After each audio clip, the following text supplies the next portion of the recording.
I was terminated from my job last year on the 13th of May with a certain defence company that I will not name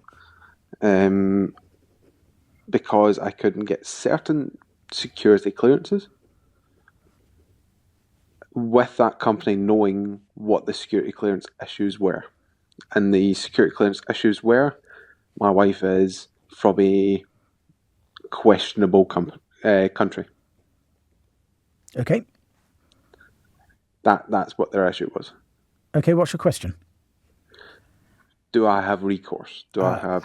First of all, have you brought a tribunal claim already? It was under 2 years, so at the time I couldn't. Of course it was. So no is the short answer to that.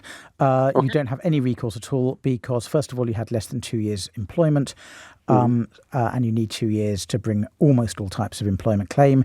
And having been dismissed last May, a year ago, you haven't brought your claim within 3 months, which is the time limit for bringing employment tribunal claims. Now, there are a very limited number of claims that you can bring with less than 2 years employment for marital discrimination, where you're discriminated against because you are a married person, but that doesn't extend to the identity of who you're married to.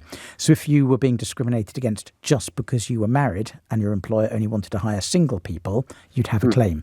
But the fact that it was your particular marriage rather than the status of being married, the fact it was the identity of your wife that was the problem doesn't bring you within marital discrimination, unfortunately. So I'm afraid, Jack, you don't have any claims here at all. I'm really sorry.